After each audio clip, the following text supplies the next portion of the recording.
आज भारत के जो पर्यटन स्थल हैं, जहां भगवान के चरण पड़े, कल आप इस पर भी वक्तव्य रखने वाले हैं, बहुत अच्छे इतिहासकार और वक्ता आने वाले हैं कल, जहां जहां चरण पड़े गौतम के, इस विषय पर जहां जहां भगवान के चरण पड़े, ये सारे स्थान भारत में हैं। हम जानते हैं भगवान ने 45 वर्षों तक यहाँ रह करके चरण, जहां मतलब पैदल पैदल चल चल कर, आज हम फ्लाइट से जाते हैं, ट्रेन से जाते हैं, तब भी नहीं पहुंच पाते, भगवान पैदल पैदल जो है पूरे भारत भर भ्रमण करते रहे। अगर हम देखें तो हम लोग नागपुर से, या अगर हम महाराष्ट्र की बात करें, तो हर साल बहुत सारे लोग बोध गया जाते हैं, और मुझे लगता है कि ऑलमोस्ट सभी लोग बोध गया एक बार तो गए होंगे।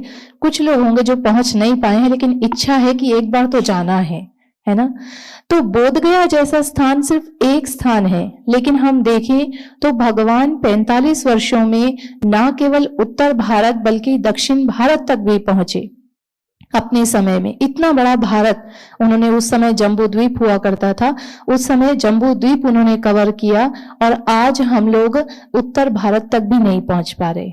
हम आज नागपुर में होकर या महाराष्ट्र में होकर, हम पश्चिम में होकर, भारत के पश्चिम से हम उत्तर दिशा तक भी नहीं पहुंच पा रहे। हमारे पास गाड़ियां हैं, ट्रेन है, प्लेन है, सब कुछ है, और भगवान के पास सिर्फ पैर थे चलने के लिए, लेकिन वो उत्तर से दक्षिण, पूर्व से पश्चिम, चारों दिशाओं में भारत की पहुंच गए, है कि नहीं।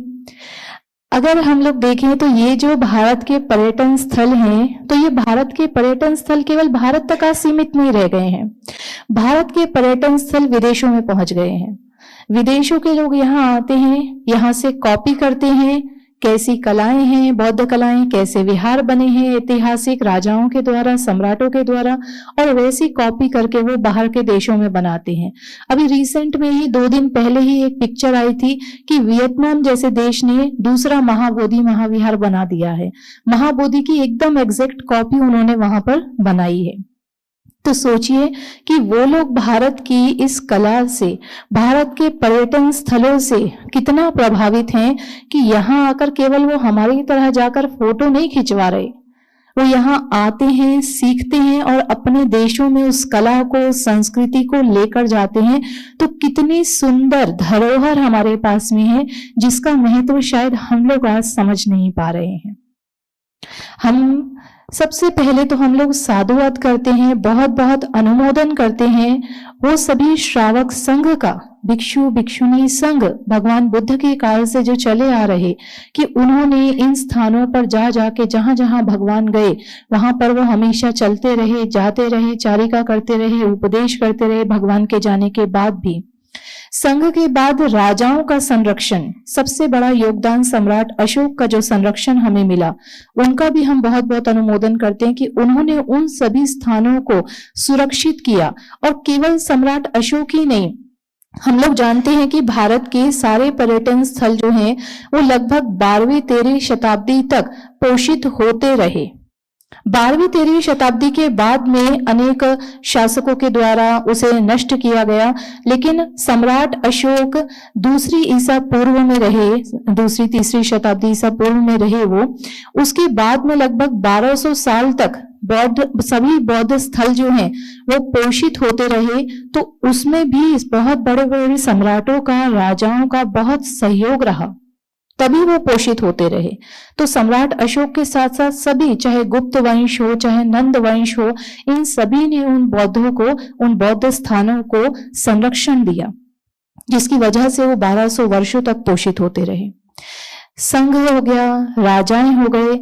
एक जो व्यक्ति जो हमारे पास में, जिसकी वजह से आज हमें वापस इन स्थलों की जानकारी मिलती है, चीनी यात्री फाहियान, ह्यूनसांग, आइसिंग, और उनके साथ में अनेकों। यदि आपने उनकी यात्रा पढ़ी हो, हम लोग ये तो जानते हैं फाहियान आए, ह्यूनसांग आए, और हमने सिर्फ इतना पढ़ा कि वो यहाँ आए, उन्होंने देखा कितने विहार थे, कितने भिक्षु रहते थे, और वो यहाँ से सब कुछ नोट करके लेकर गए। लेकिन जब आप उनकी वास्तविक यात्रा पढ़ेंगे तो वास्तविक यात्रा वही थी, जैसे मैंने बताया आज हमारे पास सारे संसाधन हैं। आप पढ़ेंगे तो फाहियान के साथ में, ह्यूनसांग के साथ में कितने बौद्ध भिक्षु साथ में आए, चाइना से ट्रैवल करते हुए, पैदल चलते हुए, रेगिस्तान से, पहाड़ों से चल चल कर आए। कितने बौद्ध भिक्षु वहां पर भूख से, प्यास से, गर्मी से रास्ते में ही मर गए। वो वापस अपने देश लौट नहीं सके, भारत तक भी कई लोग तो पहुंच नहीं सके, रास्ते में ही मर गए। उद्देश्य था केवल, जब फाहियान निकले थे 4वीं शताब्दी में, तो फाहियान का उद्देश्य था केवल भारत में जो विनय है, भिक्षु भिक्षुणियों का जो विनय है, वो विनय मुझे यहाँ से लेकर जाना है कि कैसा नियम फॉलो होता है, वो चाइना में जाकर विनय जो है पालन कराना है। वो विनय लेने के लिए यहाँ आए। बहुत सारे उनके साथी रास्ते में ही भूख, प्यास, गर्मी, सर्दी के कारण मृत्यु को प्राप्त हो गए, वो यहाँ पहुंच पाए।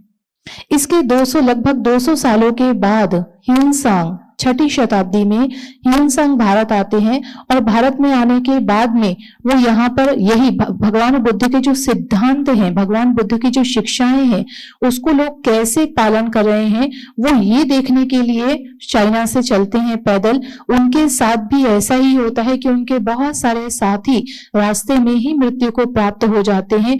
वो स्वयं अपना बताते हैं कि उन्हें 2 दिन तक, 3 दिन तक बिना पानी के रहना पड़ा, पानी की एक बूंद भी उन्हें नहीं मिली, कई दिन उन्हें भूखे रहना पड़ा, तब जाकर के वो भारत पहुंचे थे।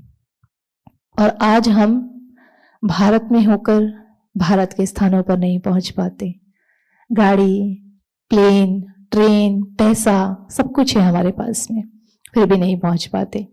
तो भगवान का श्रावक संघ, सम्राटों का संरक्षण, चीनी यात्रियों का सहयोग, ये सभी रहा तो ये बौद्ध पर्यटन स्थल जीवित रहे।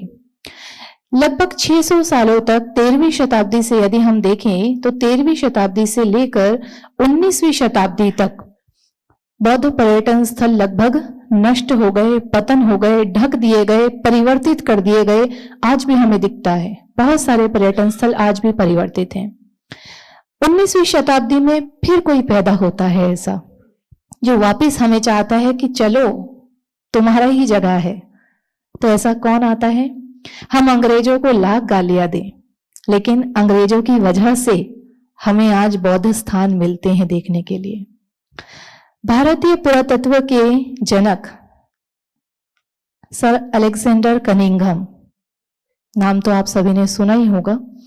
सर अलेक्जेंडर कनिंघम, उन्हें जब 1861 में 1861 में इंडियन आर्कोलॉजी का आर्कोलॉजिकल सर्वेयर बनाया गया, भारतीय पुरातत्व विभाग में पुरातात्विक सर्वेयर बनाया गया उन्हें, तब उन्होंने भारतीय बौद्ध, क्योंकि सर्वे करेगा तो भारत में एंशिएंट अगर कोई पुरातत्व अवशेष मिलेंगे, उसका यदि सर्वे किया जाए तो क्या मिलेगा?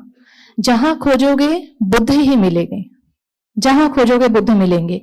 तो अलेक्जेंडर कनिंघम ने कुछ नहीं किया। जब उन्हें ये अवसर मिला कि वो भारत में ऐसी कोई खोज कर सके, सर्वे कर सके, पुरातात्विक स्थानों का सर्वे कर सके, तो उस समय उन्होंने चीनी यात्री फाहियान और ह्यूनसांग, इनको पढ़ना शुरू किया और इनको पढ़ पढ़कर उनके पद चिन्हों को ढूंढ ढूंढ कर सारे स्थान खोज निकाले, और उनके साथ देने के लिए आए अनागारिक धम्मपाल जी श्रीलंका से। 1891, देखिए बोधिसत्वों का कनेक्शन होता है। हम लोग आज यहाँ पर्यटन स्थलों की बात कर रहे हैं, जिसके 2 एस्पेक्ट होते हैं, एक होता है इतिहास की दृष्टि से, एक होता है धर्म की दृष्टि से। मैं धर्म की दृष्टि से बात कर रही हूं। तो बाबा साहेब बोधिसत्व थे, हम उन्हें ऐसे ही बोधिसत्व नहीं कहते। कितनी ही बड़ी बड़ी उपाधियां हम उनके आगे लगा दें, संविधान रचयिता, विश्व रत्न प्राप्त, भारत रत्न प्राप्त, कितना ही हम उनके आगे उपाधि लगा दें, लेकिन जो एक उपाधि बोधिसत्व की उन्हें मिली, उसकी कोई तुलना नहीं की जा सकती। वो ऐसी उपाधि मिलने वाली, विश्व रत्न बहुत सारे लोग होंगे, बहुत सारे लोग होंगे, लेकिन बोधिसत्व हर कोई नहीं हो सकता। बाबा साहेब का जन्म 1891 में हुआ, 1891 में। अनागारिक धम्मपाल जी का भारत आगमन 1891 में हुआ। कनेक्शन है, दोनों बोधिसत्व थे, अनागरिक धम्मपाल जी भी बोधिसत्व थे, बाबा साहेब भी बोधिसत्व थे। तो अनागरिक धम्मपाल जी भारत आए और अलेक्जेंडर कनिंघम जी का जो सर्वे उस समय चल रहा था, भारतीय पुरातत्व के माध्यम से पुरातत्व स्थानों की खोज करना, उस समय भारतीय पुरातत्व ना रहा हो, सिर्फ पुरातत्व विभाग रहा हो, क्योंकि अंग्रेजों का शासन था। तो उस समय में अनागरिक धम्मपाल जी ने उनके साथ मिलकर सारे स्थानों की खोज की और हम बड़े सौभाग्यशाली हैं कि आज हमें ये स्थान देखने को मिलते हैं भारत में, बड़े सौभाग्यशाली हैं। जरा उस काल की कल्पना कीजिए कि आज बाबा साहेब के कारण हमें जो धम्म मिला है, हम लोग बुद्धिस्ट तो हो गए, कह तो दिया कि हम बुद्धिस्ट हैं, गली गली में विहार भी बना लिए, विहारों में मूर्तियां कैसी रखनी है ये तक हमें पता नहीं था, मूर्ति का स्वरूप क्या होता है ये तक हमें पता नहीं था। ये तो हम जान रहे हैं खुद ही कि बौद्ध स्थानों में हम लोग जाते हैं, अनेक देशों के मंदिर बने हैं, अनेक देशों की प्रतिमाएं वहां पर हैं, वहां से कुछ लेकर आते हैं, अरे वो थाईलैंड वाली प्रतिमा चाहिए, गोल्डन कलर की चाहिए, अष्ट धातु की चाहिए। सारा कॉन्सेप्ट कहाँ से आ रहा है? वहीं से आ रहा है। अगर बौद्ध स्थान ही नहीं होते तो बेशक आप गली गली में मंदिर बना लेते, विहार बना लेते, लेकिन वो विहारों का डिजाइन कैसा होना चाहिए, उन विहारों में वो चैत्य का डिजाइन है कि मूर्ति का डिजाइन कैसा होना चाहिए, ये हमें कुछ भी पता नहीं होता।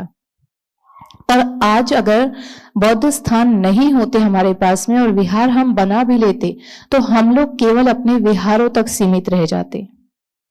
बुद्ध पूर्णिमा आई तो केवल अपने विहार में, और कोई पूर्णिमा आई तो केवल अपने विहार में। लेकिन आज हमें पता है कि एक बुद्ध पूर्णिमा हमने विहार में मनाई तो अगले बुद्ध पूर्णिमा को हम लोग बोध गया जाएंगे, क्योंकि बोध गया में हमें पता है कि वहां पर कुछ मिलेगा हमें। तो वास्तव में हम देखें तो ये जो बौद्ध पर्यटन स्थल हैं, निश्चित रूप से बौद्ध कलाओं की, बौद्ध संस्कृतियों की तुलना कहीं नहीं मिलती है, लेकिन ये जो बौद्ध पर्यटन स्थल हैं, जैसे मनुष्य जो है ना, जैसे अभी सिस्टर येशे ने आपको बताया कि हम लोग दुख से, तकलीफ से गुजर रहे हैं, हम तो जीवित हैं, हम तो लिविंग बींग्स हैं, सजीव हैं, लेकिन वो जो बौद्ध पर्यटन स्थल थे ना, वो भी दुख से गुजरे हैं कहा जाए तो। एक समय वो समृद्ध हुआ करते थे, संपन्न हुआ करते थे, एक काल ऐसा आया कि उन्हें मिट्टी से, अनेक चीजों से ढक दिया गया, उन्हें परिवर्तित किया गया, बहुत सारे दुखों से वो घिरे रहे और आज वो फिर से मुक्त होने लगे। अलेक्जेंडर, आधुनिक भारत में कहें तो अलेक्जेंडर कनिंघम जी, अनागरिक धम्मपाल जी की वजह से वो फिर से पुनर्जीवित होने लगे, उन्हें फिर से सांस आने लगी, फिर से समृद्ध होने लगे। लेकिन अगर आज हम लोग उन स्थानों की यात्रा ना करें, उन स्थानों का महत्व ना, यात्रा करना ही खाली केवल काफी नहीं है, पर्याप्त नहीं है, उन स्थानों की यात्रा करना और उन स्थानों का महत्व समझना और उन स्थानों को और समृद्ध बनाने के लिए प्रयास करना, यदि ये हम लोग नहीं करेंगे तो वो फिर से मरे हुए समान हो जाएंगे। इसी को लेकर के आज जो ये कार्यक्रम है इंटरनेशनल बुद्धिस्ट कॉन्क्लेव, तो ये आपको इसीलिए प्रेरित कर रहा है कि आप निकलिए घर से, बौद्ध पर्यटन स्थलों की यात्रा कीजिए, बौद्ध कलाओं को जानिए, बौद्ध संस्कृति को जानिए, बौद्ध साहित्य के विषय में जानिए, ताकि ये और समृद्ध हो और संपन्न हो और फले फूले, फिर से मर ना जाए, फिर से मर ना जाए। इसमें जैसे कि अभी बताया कि भारत में यदि हम देखें तो 45 वर्षों में भगवान ने सबसे अधिक समय अपना उत्तर प्रदेश में बिताया। कुछ लोग कहते हैं उत्तर प्रदेश नहीं, भगवान की अनुकंपा थी कि सबसे ज्यादा समय उन्होंने वहां बिताया, तो वो उत्तर प्रदेश नहीं, उत्तम प्रदेश हो गया है, सर्वोत्तम प्रदेश हो गया है, क्योंकि भगवान की अनुकंपा वहां सबसे ज्यादा रही। आज हम लोग जाते भी हैं तो हम लोग 4 मुख्य स्थानों को जानते हैं। सबसे पहला बोध गया। बोध गया क्यों प्रचलित है? क्योंकि बोध गया का अपना एक इतिहास है, आज भी वो जूझ रहा है, हमें पता है, लोग सड़कों पर बैठे हैं आज भी उसे मुक्त कराने के लिए।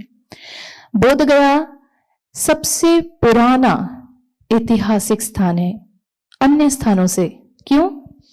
बुद्ध उत्पन्न वहां हुए, उत्पन्न हुए, उसके बाद वो अन्य स्थानों पर गए ना, तो अन्य चाहे सारनाथ हो, चाहे कुशीनगर हो, चाहे कोई भी स्थान हो, लेकिन बुद्ध उत्पत्ति वहां हुई बुद्ध की, इसीलिए वहां से निकलकर जब वो अन्य स्थानों पर गए तो अन्य स्थान बाद में निर्मित हुए। सबसे पहला स्थान कौन सा है हमारा? बोध गया। और आज हम देखें तो लोगों ने तो एक टैग भी बना लिया है कि हमने एक साल में इतनी बार बोध गया की यात्रा करनी है, या फिर हमारी मृत्यु तक इतनी बार तो हमें बोध गया जाना ही जाना, एक संकल्प लिया हुआ है लोगों ने। बहुत अच्छी बात है। तो सबसे पहला स्थान बोध गया। बोध गया में हम लोग जाते हैं, मुख्य मंदिर में जाते हैं। बहुत हो गया तो हम लोग ऑटो पकड़ते हैं, डुंगेश्वरी चले जाते हैं, है ना। इससे ज्यादा बोध गया में और कहाँ गए हैं? सुजाता मंदिर गए हैं, और बाकी फिर अन्य देशों के तो मंदिर बने हैं। ऐतिहासिक स्थान की बात करें, हाँ, बारबर केव्स नहीं, बोध गया की बात कीजिए, राजगीर बाद में पूछूंगी आपसे। बोध गया की बात करते हैं। बोध गया में और भी ऐसे स्थान जो हमें पता ही नहीं, हमने पढ़ा ही नहीं ना। जहां भीड़ जा रही है सिर्फ वहां चलना हम लोग शुरू कर देते हैं, है ना। भीड़ जा रही है मुख्य मंदिर में तो मुख्य मंदिर में चलना शुरू कर दिया हमने। भीड़ जा रही है डुंगेश्वरी में तो डुंगेश्वरी जाना शुरू कर दिया हमने। भीड़ जा रही है सुजाता मंदिर में तो सुजाता मंदिर में जाना शुरू कर दिया हमने। लेकिन गुरपा पहाड़ी जो अभी कुछ सालों से विकसित हुई है, आसान नहीं है। 1700-1800 सीढ़ियां हैं, चढ़ना आसान नहीं है। लेकिन गुरपा पहाड़ी जब ज्यादा से ज्यादा लोग वहां जाएंगे तो सरकार भी उसको संज्ञान में लेती है। वहां जाने की अभी कोई प्रॉपर व्यवस्था नहीं है। मैं पिछले साल वहां गई थी। जाने का मार्ग जो है वो बड़ा दुर्गम है, आसानी से नहीं पहुंचा जा सकता है। बड़ा उबड़ खाबड़ है, आसपास में जगह भी नहीं है, पानी भी आपको नहीं मिलेगा, वहां अपने से सब कुछ लेकर जाना पड़ेगा। गुरपा पहाड़ी जो कि भगवान बुद्ध के समय में सबसे वरिष्ठ भिक्षु थे महाकश्यप भंते जी की पहाड़ी। और ऐसा कहा जाता है कि महाकश्यप भंते जी ने निर्वाण प्राप्त करने के बाद परिनिर्वाण के समय में भी उन्होंने शरीर नहीं त्यागा, और वो वहां अदृश्य होकर खड़े होकर के आने वाले जो बुद्ध हैं, मैत्रेय सम्यक संबुद्ध, उनके लिए चीवर लेकर के खड़े हैं। गौतम बुद्ध का चीवर लेकर के वहां खड़े हैं कि उनको दिया जा सके। अब ये मान्यताएं अपनी जगह हैं, जो भी है सत्य है नहीं है, आप माने ना माने वो एक अलग बात है। लेकिन महाकश्यप जो थे उनका स्तूप वहां पर बना है, 1800 सीढ़ियां हैं। तो अगली बार बोध गया जाएं तो वहां पर आप जरूर जाएं। 1 घंटे का समय आपको लगेगा पहुंचने के लिए, 1 से 1.5 घंटे का, पूरा दिन का समय 1 दिन का आपको निकालना पड़ेगा वहां जाने के लिए। गया शीस पर्वत है, गया शीस पर्वत पर जाएं। ऐसे बहुत सारे स्थान हैं बोध गया में ही जो हमसे छुपे हुए हैं, हम लोग जानते ही नहीं है। बहुत सारे स्थान हैं। अभी जैसे आपने राजगीर कहा, तो राजगीर हम जाते हैं। राजगीर में हम लोग क्या करते हैं? जाते हैं, टिकट कटाते हैं, है ना, रोपवे की टिकट कटाते हैं। रोपवे वाला हमको कहाँ जाके छोड़ देता है? विश्व शांति स्तूप पर जाकर छोड़ देता है। हम लोग घूमते हैं, फोटो खींचते हैं, बड़ा खुला खुला लगता है, अच्छा लगता है, ठंडी हवा आ रही है, फोटो खिंचवाते हैं और वापस उसी रोपवे से नीचे आ जाते हैं। इतना ही किया होगा अब तक। अगली बार जाएंगे तो राजगीर कहाँ जाना है आपको? गृधकुट पर्वत पर जाना है। गृधकुट पर्वत वो पर्वत है जिसकी शेप ऊपर से देखने पर गृध के आकार की है। गृध पता ना, गिद्ध होता है जो, गिद्ध। तो गिद्धकूट पर्वत जो है वो उसकी शेप गृध के आकार की है, इसलिए उसे गिद्धकूट पर्वत कहा जाता है। भगवान वहां पर भोजन के पश्चात, चारिका के पश्चात वहां भोजन किया करते थे जाकर। और हमने एक दृश्य हमेशा सुना होगा कि देवदत्त जो थे उन्होंने पत्थर फेंका था भगवान को मारने के लिए, भगवान को नुकसान पहुंचाने के लिए। वो सुना होगा हमने। वो पत्थर कहाँ है? अगली बार जाएंगे तो गृधकुट पर्वत पर अटका हुआ मिलेगा आपको। वास्तव में है वहां पर अभी भी। जो वहां गाइड होते हैं या फूल बेचने वाले होते हैं, आप उनसे पूछेंगे तो वो आपको बताएंगे 2 चट्टानों के बीच में वो पत्थर अभी भी फंसा हुआ है। वही पत्थर जो देवदत्त ने फेंका था भगवान को मारने के लिए, नुकसान पहुंचाने के लिए। मोग्गलाना भंते जी भगवान के जो बायां हाथ माना जाते थे, लेफ्ट हैंड माने जाते थे। भगवान के दायां और बायां हाथ सारीपुत्र और मोग्गलाना भंते जी को माना जाता था। मोग्गलाना भंते जी की हत्या हुई थी, हम लोग जानते हैं, वो भी वहीं पर हुई थी। तो ये सारे स्थान आपको वहां देखने के लिए मिलते हैं। लेकिन हम लोग क्या करते हैं, रोपवे से गए और वापस आ गए रोपवे से। इस बार बहुत अच्छा हुआ कि हम लोग श्रामनेरी शिविर हमारा बोधगया में था दिसंबर में 15 दिन का, और उसी बीच में हम सभी श्रामनेरियों को वहाँ लेकर गए राजगीर में, और हम लोग पैदल पैदल गए, कोई रोपवे से नहीं गया। एक दो लोग ऐसे थे जो कभी पैदल वहाँ गए नहीं, हमेशा रोपवे से ही गए हैं, उन्हें नहीं लग रहा था कि वो पहुंच पाएंगे, लेकिन वो पैदल पैदल गए और पहाड़ी तक गए। तो बोले अय्या जी हमें पता ही नहीं था कि आज तक ये भी जगह यहाँ पर है। हम तो बस विश्व शांति स्तूप तक आते थे रोपवे से और घूमकर चले जाते थे। तो उसी पहाड़ी पर विश्व शांति स्तूप से आपको नीचे आना पड़ेगा सीढ़ियों से, और फिर लेफ्ट हैंड में आपको ऊपर जाना पड़ेगा और थोड़ा सा, तब आपको गिरिधकूट पर्वत मिलता है। चलिए उस स्थान को भी छोड़ दीजिए। राजगीर में एक और स्थान है बहुत फेमस, भगवान बुद्ध के काल का, जानते हैं? वेणुवन। नाम तो सुना है पर गए नहीं आज तक, है ना? वेणुवन भी बहुत ही महत्वपूर्ण स्थान है। वेणुवन की विशेषता जो है, सबसे पहली विशेषता तो ये है कि भगवान ने बुद्ध बनने के पश्चात, जब वो बुद्ध बने तो बुद्ध बनने के पश्चात जो सबसे पहला विहार किसी उपासक ने भगवान को दान किया तो वो वेणुवन था, राजा बिंबिसार के द्वारा दान किया गया, सबसे पहला विहार। दूसरा, वेणु का मतलब होता है बैम्बू, बांस, तो बांस पूरे पेड़ थे वहां पर जो कि आज भी हमें देखने को मिलते। लेकिन हम लोगों की अज्ञानता थी कि हम लोग वहां पहुंच नहीं पाए। मुझे लगता है मैं 5-6 साल पहले वहां गई थी, संघ के साथ में गई थी मैं, तो वहां पर बड़ा नेचुरल लगता था और उस समय दृश्य कुछ और था वहां का। शायद जो लोग कंटिन्यू जाते हैं उन्हें मालूम हो, या भंते जी भी जानते हो। तो 5-6 साल पहले जब मैं गई थी तो वेणुवन का दृश्य कुछ और था, और इस साल जब हम लोग गए दिसंबर में, अभी 2 महीने पहले ही, क्योंकि लोग कम पहुंच पाते हैं, अब उन्होंने उस जगह को डेवलप कर दिया है पूरा, और एक टूरिस्ट प्लेस जैसा बना दिया है। वहां लोग आ रहे हैं, ही हा कर रहे हैं, खेल रहे हैं, तालाब बना दिया है, पूरा एक टूरिस्ट प्लेस जैसा बना दिया है, घूमने लायक, सिर्फ जैसे गार्डन होता है, गार्डन जैसे। और जो बुद्ध की प्रतिमा, जहां पर मेन जो मुख्य जगह थी जहां भगवान की प्रतिमा थी, वो एक किनारे में एक साइड में है, अभी वो प्रेमाइसिस बना है छोटा सा पूजा करने के लिए, लेकिन बाकी पूरा प्रेमाइसिस उन्होंने सौंदर्यकरण करके केवल घूमने के पर्पज से बना दिया है। वो श्रद्धा आस्था का केंद्र जैसा कुछ भी वहां पर अभी नहीं रह गया है।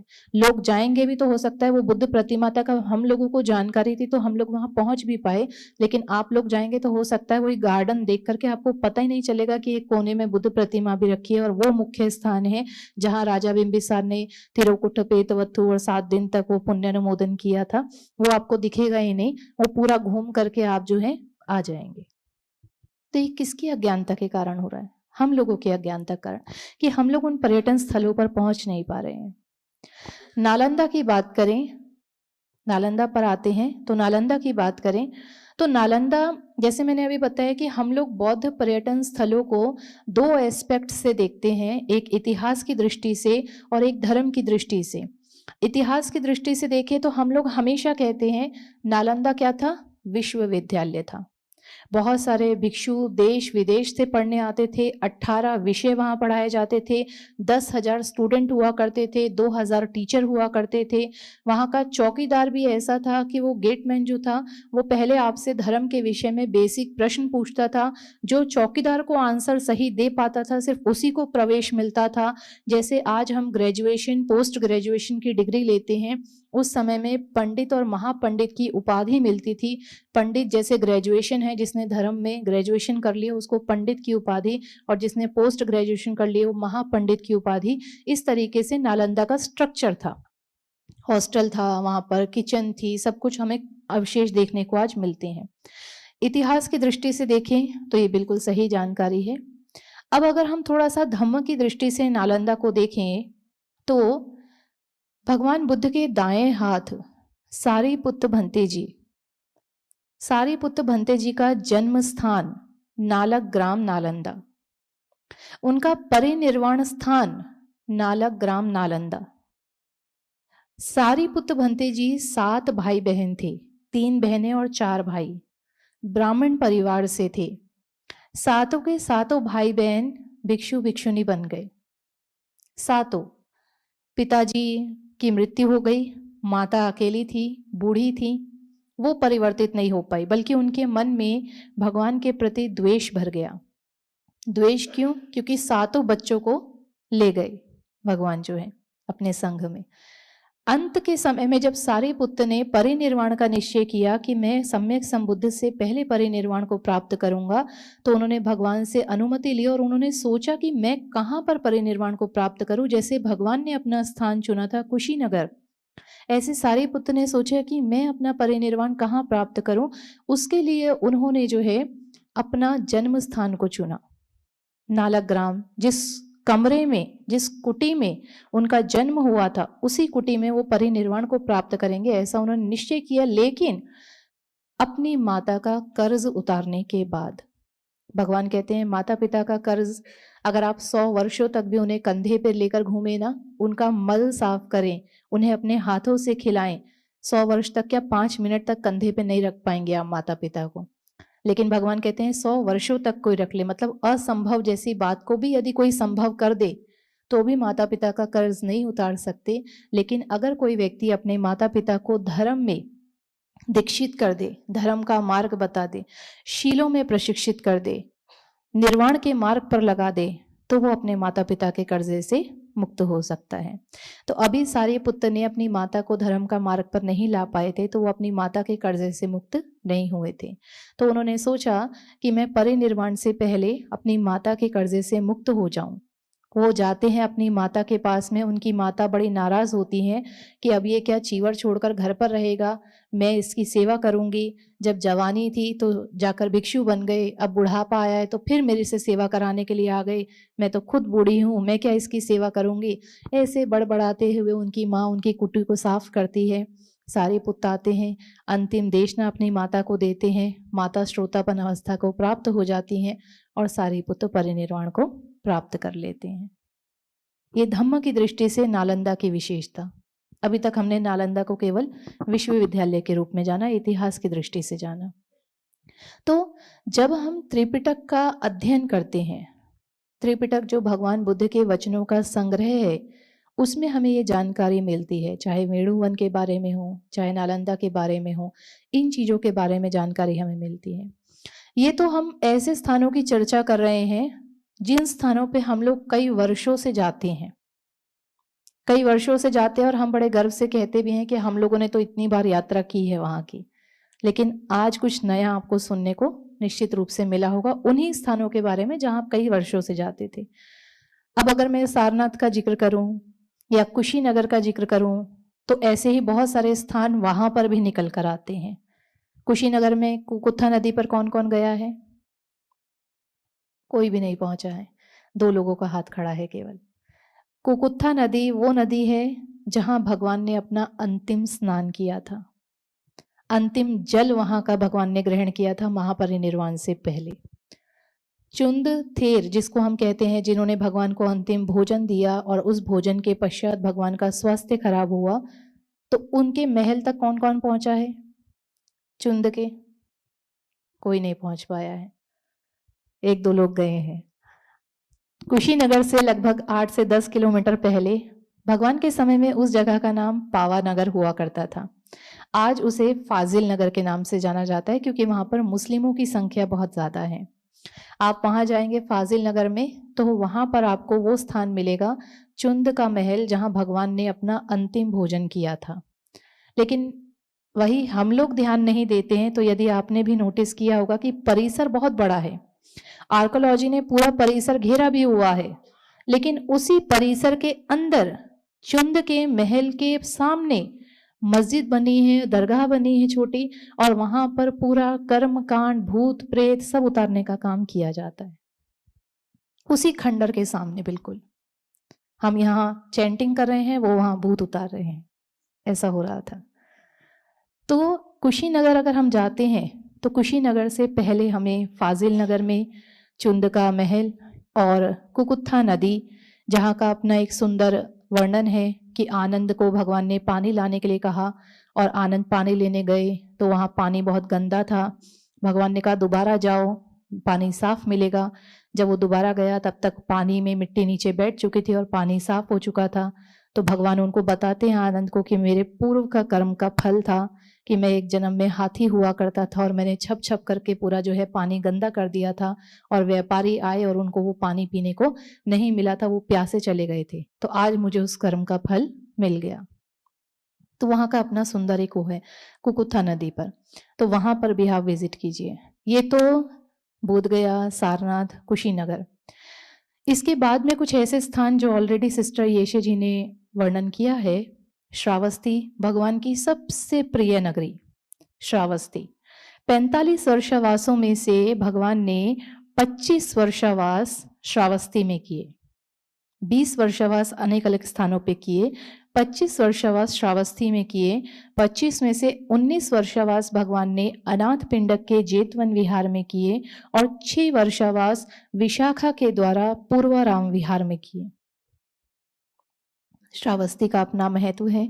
भगवान ने जो यमक पाटिहार्य हम लोग बोलते हैं, जो भगवान की अपनी एक अभिन्या थी, सुपर नेचुरल पावर थी, एक से अनेक शरीर बना लेना और अनेक पावर जो थी वो सभी श्रावस्ती में भगवान ने दिखाई।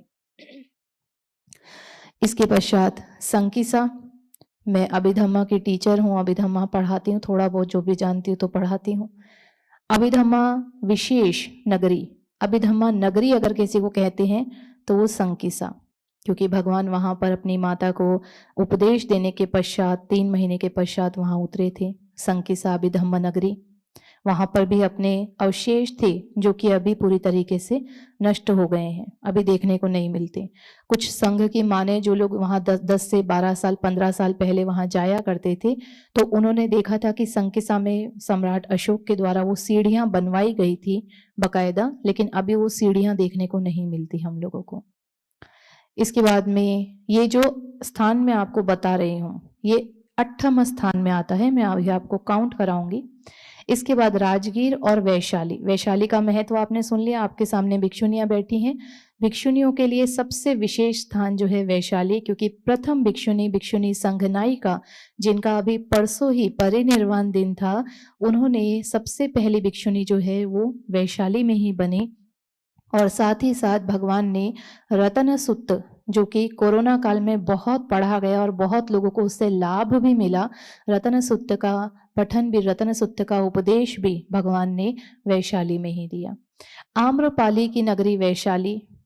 पूरे विश्व का, अभी 26 जनवरी गया, हम लोगों ने जो है गणतंत्र दिवस मनाया, रिपब्लिक डे मनाया, लेकिन अगर पूरे विश्व का, मैं भारत की बात नहीं कर रही, पूरे विश्व का सबसे पहला रिपब्लिक था तो वो वैशाली नगरी थी।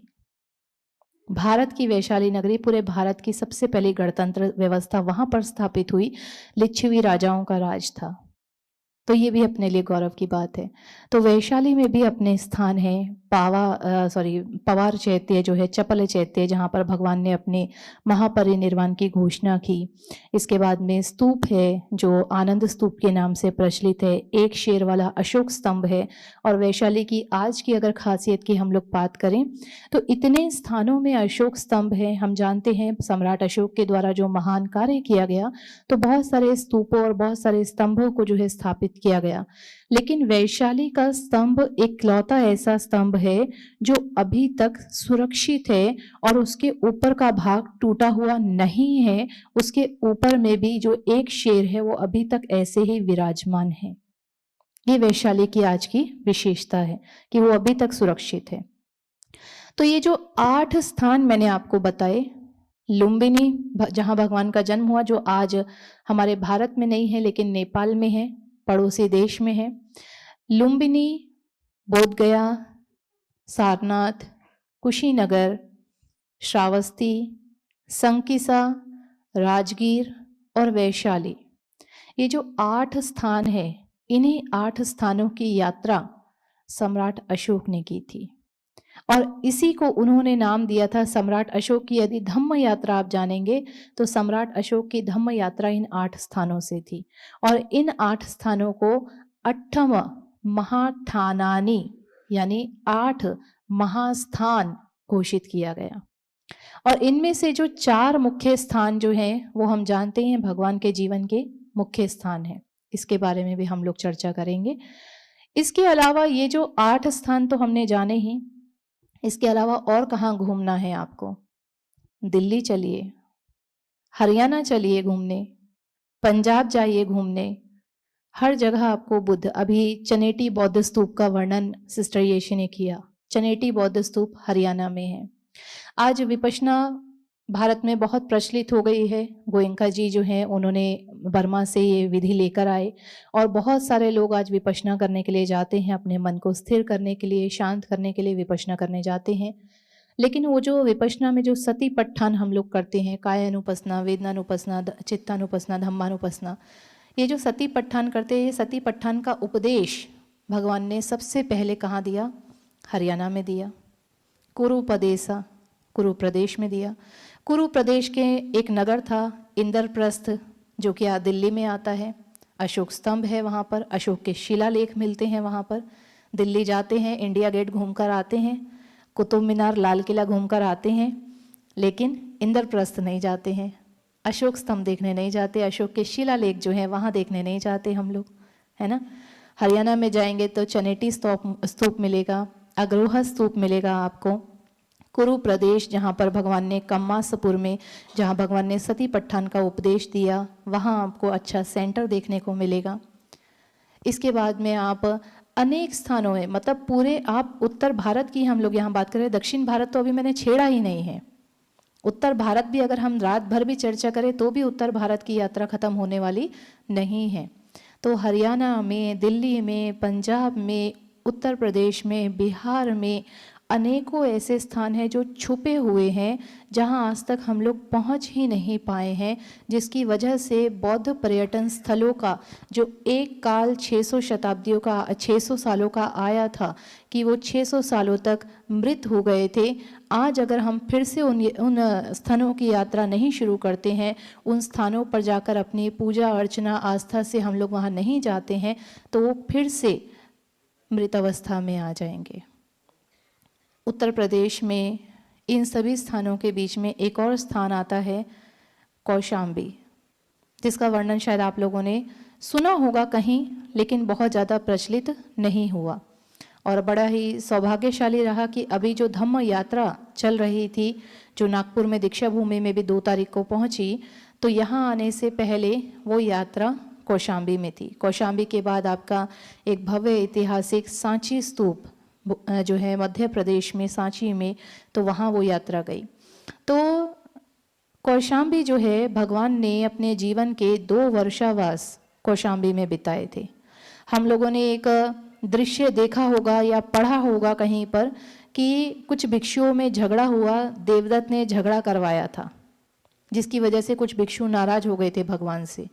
वो कौशाम्बी की घटना है, कौशाम्बी की घटना है। साथ ही साथ में कौशाम्बी का राजा उदयन इतना शक्तिशाली था कि राजा अजातशत्रु भी वहाँ पर हमला करने से डरता था। कौशाम्बी आज हम इलाहाबाद के नाम से जानते हैं। इलाहाबाद तो सभी लोग परिचित हैं, जिसका अभी वर्तमान में जो है सरकार के द्वारा नाम प्रयागराज कर दिया गया है। तो इलाहाबाद उस समय कोई जगह नहीं थी। कौशाम्बी उस समय भी कौशाम्बी था, आज भी कौशाम्बी है। बहुत सारे जगहों के नाम चेंज हो गए हैं, लेकिन उस समय कौशाम्बी और आज भी कौशाम्बी है।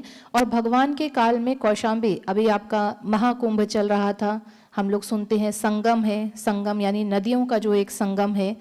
तो क्योंकि नदियों का संगम वहाँ हुआ करता था, इसीलिए भगवान के काल में सबसे बड़ा व्यापारिक केंद्र जो था वो कौशाम्बी हुआ करता था। और आज भी आप जाएंगे तो राजा उदयन के किले पर जब आप पहुंचेंगे तो वहाँ नीचे आपको यमुना बहती दिखाई देगी, ऊपर खुला आकाश दिखाई देगा और ऊंचाई पर आप किले पर बैठे होंगे। बहुत ही सुंदर दृश्य लगता है। घोषिताराम विहार है। घोषित नाम का सेठ था जो भगवान बुद्ध के उपासक उपासिकाओं से बड़ा प्रभावित हुआ। वो भगवान उन उपासक उपासिकाओं के साथ वो श्रावस्ती आया। श्रावस्ती में उन्होंने जो है अनाथ पिंडक के विहार में देशना सुनी। देशना सुनकर वो वापस कौशाम्बी गया और कौशाम्बी में जाकर उसने जो है विहार का निर्माण किया कि जब भगवान आएंगे तो मैं ये विहार दान करूँगा। तो वहाँ बहुत सारे ऐतिहासिक स्तूप वहाँ पर हैं। विहार है, अशोक स्तंभ है, अपनी बहुत सारी घटनाएं वहाँ पर हैं भगवान के काल की। राजा उदयन का किला है, खजुतरा नाम की दासी हमने हमेशा सुनी होगी, वो कौशाम्बी की थी। बकुला नाम का भिक्षु हमने सुने होंगे, वो कौशाम्बी के थे। तो ऐसे बहुत बड़े बड़े जो बहुत सारे भिक्षु उस समय के जो है कौशाम्बी से रहे। मुंबई आप लोग जाते हैं, मुंबई जाते हैं, मुंबई में घूम कर आते हैं, गेटवे ऑफ इंडिया और क्या क्या स्थान है, पैगोडा चले जाते हैं, बड़ा सुंदर है तो पैगोडा घूमाते हैं। नाला सोपारा स्तूप कितने लोग गए हैं? सिर्फ 2 या 3 लोग पहुंच पाए हैं। नाला सोपारा स्तूप पर जाइए और बड़े गर्व के साथ मैं ये बात कह सकती हूँ कि नाला सोपारा भी ऐसे ही ढका हुआ था, लेकिन एक भिक्षुनी के प्रयास से आज नाला सोपारा दोबारा से संरक्षित है। भिक्षुनी वहाँ पर रात रात भर अंधेरे में, चाहे सांप हो, चाहे कीड़े हों, चाहे लोग आए मारने के लिए, लेकिन वो वहाँ रही। रात रात भर बुद्ध पूर्णिमा पर कार्यक्रम करना वहाँ पर उन्होंने किया। सरकार ने उसको संज्ञान में लिया और आज नाला सोपारा का स्तूप वापस से समृद्धशाली हो गया है, संरक्षित हो गया है। तो ये बहुत सारे स्थान, मेरा कहने का मतलब है कि जो आज का जो कार्यक्रम है यहाँ से आपको कुछ लेकर जाना है कि इंटरनेशनल बुद्धिस्ट कॉन्क्लेव का जो उद्देश्य आपको है कि आपको बौद्ध पर्यटन स्थलों से, बौद्ध कलाओं से, बौद्ध संस्कृति से, बौद्ध साहित्य से, बौद्ध संवाद से और बुद्ध के मार्ग पर चलते हुए करियर बनाना, इन सब से परिचित कराना है। तो आज का जो विषय था वो यही था कि बौद्धों के जो पर्यटन स्थल है, स्पेशली जो उत्तर भारत में है और उसमें भी जो स्पेशली उत्तम प्रदेश में या उत्तर प्रदेश में है, उन पर आप लोग अपना ध्यान केंद्रित करें। ऐसे बहुत सारे स्थान हैं जो हमारी नज़रों से छुपे हुए हैं, हमें उन स्थानों तक पहुंचना चाहिए। उन स्थानों का ऐतिहासिक दृष्टिकोण से और धम्म के दृष्टिकोण से, दोनों दृष्टिकोण से उन स्थानों का महत्व हमें जरूर जानना चाहिए। और वहाँ जाकर अब हम लोग ये प्रश्न करें कि हम लोग ये करें क्यों। कई लोगों का ऐसा होता है कि हम लोग तो बुद्धिस्ट बन चुके हैं, हमारे पास में अपने बुद्ध विहार हैं, बुद्ध की प्रतिमाएं हैं, हम लोग यहीं बैठकर पूजा कर ले, क्या ज़रूरी है इतनी बार वहाँ जाना। कोई पैदल यात्रा कर रहा है, कोई कुछ कर रहा है, कोई अपने अपने तरीके से पूजा पाठ कर रहा है वहाँ जा कर के, तो ये ज़रूरी है कि करना। हम लोगों के पास अपने घर में बुद्ध प्रतिमा है, यहीं नहा लो, यहीं तीर्थ हो गया, ऐसा भी है। क्योंकि तीर्थ यात्री और यात्री में फ़र्क होता है, पिलग्रिम और टूरिस्ट में अंतर होता है। बहुत सारे लोग टूरिस्ट बनकर आते हैं, पर हम लोग क्या बनकर जाते हैं? पिलग्रिम। अगर हम लोग सच में पिलग्रिम बनकर जाते हैं तो हमें उसका महत्व समझ में आता है। देखिए, ये हमारे भारत का बड़ा सौभाग्य है। बहुत सारे देशों में अगर आपसे कहें कि आपको अमेरिका घूमने के लिए जाना है, तो आपको अमेरिका की बड़ी बड़ी बिल्डिंगें, बड़े बड़े लोग, गोरे लोग, वहाँ का खाना, महंगे महंगे होटल, फन, जो भी है वो याद आएगा। ऐसे ही किसी भी देश की हम लोग बात करें, थाईलैंड की हम लोग बात करें, मोस्टली लोग थाईलैंड बहुत जाते हैं, थाईलैंड की हम बात करें तो थाईलैंड में बड़े बड़े विहार, चमकदार विहार, बड़ी बड़ी प्रतिमाएं, सोने की प्रतिमाएं, गोल्डन बुद्धा, ऐसी ऐसी चीज़ें हमें याद आती हैं थाईलैंड का नाम सोचते ही। लेकिन दूर बैठा, विश्व के किसी भी कोने में बैठा हुआ व्यक्ति जब भारत के बारे में सोचता है कि भारत जाना है, तो भारत के बारे में उसे क्या समझ में आता है?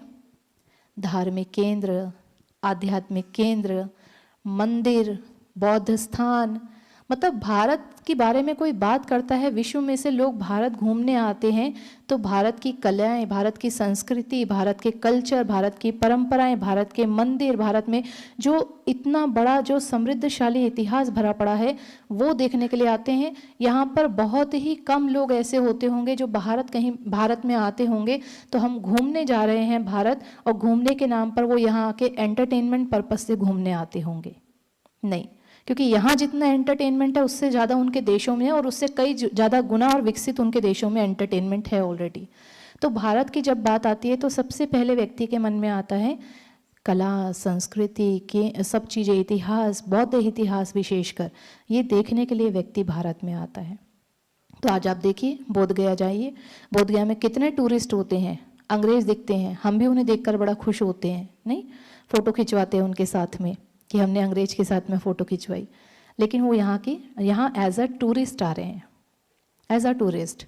लेकिन हम उन स्थानों का महत्व अगर जानते हैं तो हम एज अ पिलग्रिम वहाँ जाएंगे। एक तीर्थ यात्री बन के जाएंगे, ना कि केवल एक साधारण यात्री बनकर जाएंगे। और जब हम एज अ पिलग्रिम बनकर जाते हैं तो हमें पता होता है कि उस स्थान का महत्व, अब उससे लाभ क्या होता है। निश्चित रूप से इतिहास की दृष्टि से भी लाभ होगा और धर्म की दृष्टि से भी लाभ होगा। इतिहास की दृष्टि से लाभ कैसा होगा कि इतिहास की दृष्टि से वो जो स्थान है वो संज्ञान में आएंगे, लोगों के, जनता के, लोकल लोगों के, और फिर धीरे धीरे सरकार के, और बौद्ध का जो इतिहास है वो वापस से सरकार उसको संज्ञान में लेकर उसको समृद्धशाली बनाएगी, उसको पुनर्जीवित करेगी, उसका संरक्षण करेगी, जो आने वाली कई पीढ़ियों तक बौद्ध इतिहास को समृद्धशाली बनाए रखेगा। लेकिन अगर धम्म की दृष्टि से देखें तो सबसे पहला तो हमारे लिए वो धर्म के लिए आस्था का केंद्र है, श्रद्धा का केंद्र है। भगवान ने अपने महापरिनिर्वाण सुत्त में कहा है, आपने महापरिनिर्वाण सुत्त यदि पढ़ा होगा तो भगवान ने महापरिनिर्वाण सुत्त में जब भंते आनंद उनसे पूछते हैं कि भगवान आप तो जा रहे हैं, लेकिन जो लोग आपके दर्शन करने के लिए आएंगे तो वो अब आपके दर्शन कैसे कर पाएंगे। आज तो हम लोग मर जाएंगे तो हमारी फ़ोटो सबके पास में होगी, ये आवाज़ इंडिया पे भी अभी रिकॉर्ड हो रहा है तो सबको फ़ोटो में, हाँ ये अय्या जी थी जो चले गए, है ना, सबके पास फ़ोटो होगी, फ़ोटो लगा सकते हैं आप इंटरनेट से अभी कोई मृत्यु हो जाएगी तो आप तुरंत फ़ोन करके वीडियो कॉल पे सबको दिखा सकते हैं, बता सकते हैं।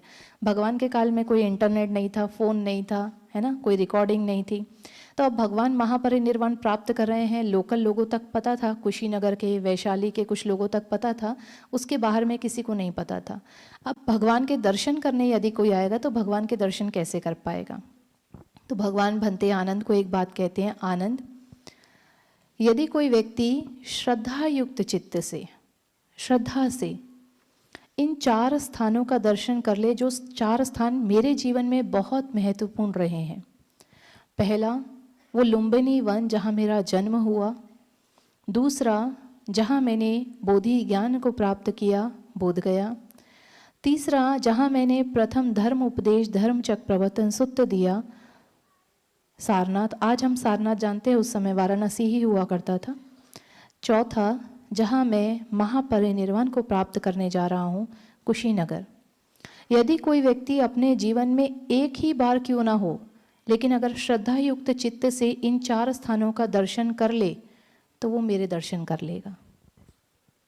तो ये देखिए, धर्म की दृष्टि से भी इन बौद्ध पर्यटन स्थलों को भगवान ने अपनी वाणी में कहा कि इनका महत्व कितना बड़ा है, कि आज हमारे पास भगवान तो नहीं है, उनके दर्शन तो हम नहीं कर सकते हैं, लेकिन अगर कोई व्यक्ति इन 4 स्थानों की श्रद्धा है, आपने 10 बार की होगी बोध गया की यात्रा, 50 बार की होगी बोध गया की यात्रा, लेकिन भगवान कह रहे हैं सिर्फ एक बार कर लो, श्रद्धा युक्त चित्त से सिर्फ एक बार यात्रा कर लो तो मेरे दर्शन हो जाएंगे तुम्हें। हुए किसी को दर्शन आज तक बुद्ध के?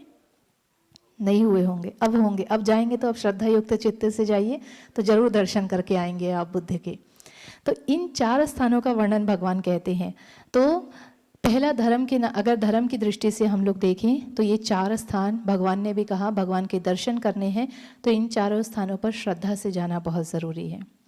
दूसरा हम देखते हैं कि इन पर्यटन स्थलों का महत्व चीनी यात्रियों के दृष्टिकोण से यदि देखें, हम लोग जब अपना घर छोड़कर जाते हैं, जैसे कि मान लीजिए अभी आपको किसी शादी में जाना है, परिवार की कोई शादी है और बहुत दूर है शादी, तो आप लोग समय निकालकर छुट्टी लेकर के आप जाते ही हैं शादी में। शादी में जाते तो हमें पता है कि हमें वहाँ सजना है, संवरना है, डांस करना है, खाना पीना है, मौज मस्ती करनी है।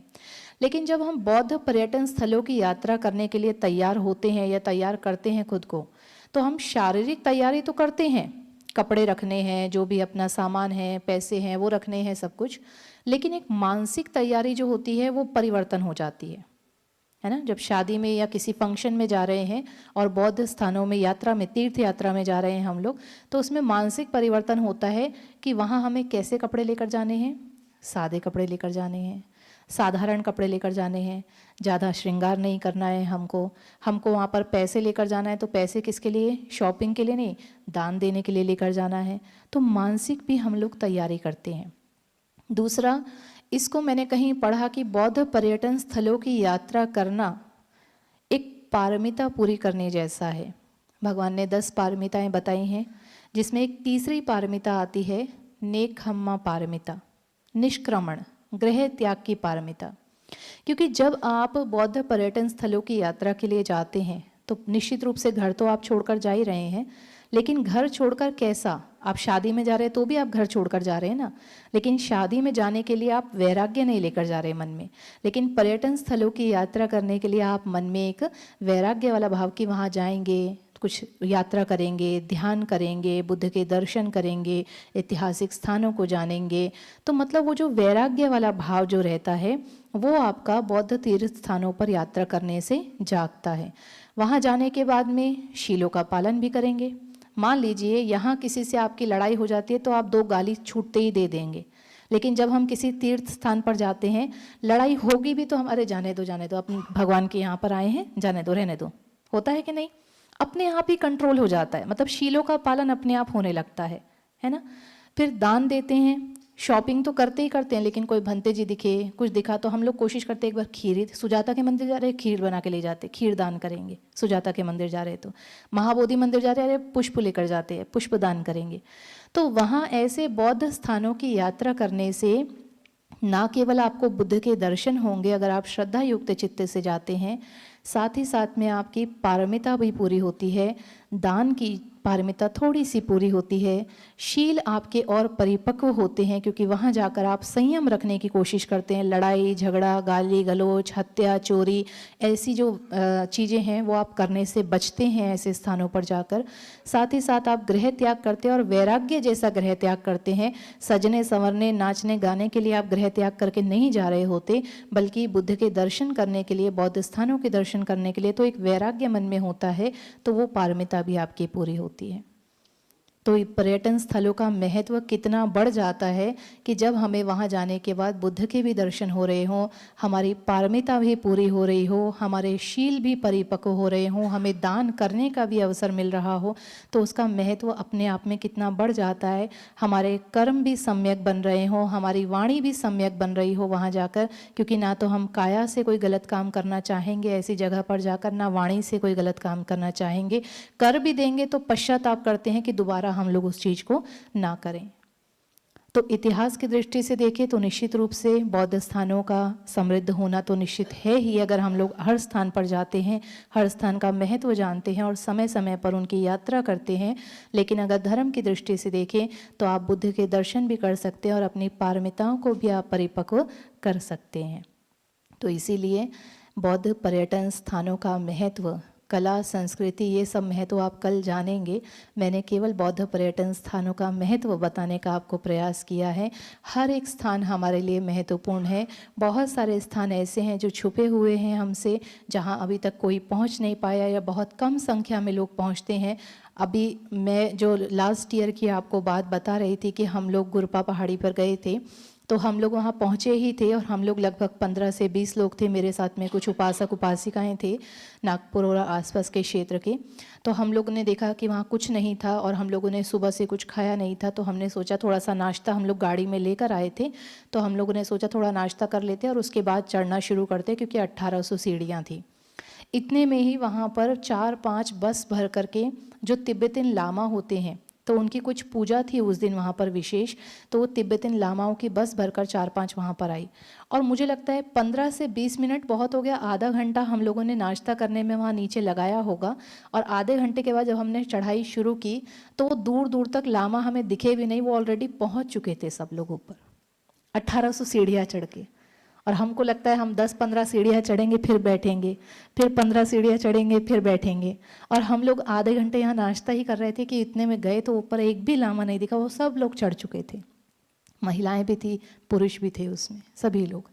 तो हम लोग भी ऐसी मजबूती हमारे अंदर भी आएगी जब हम लोग निश्चित रूप से ऐसे धार्मिक स्थानों का एक्सरसाइज भी होती है।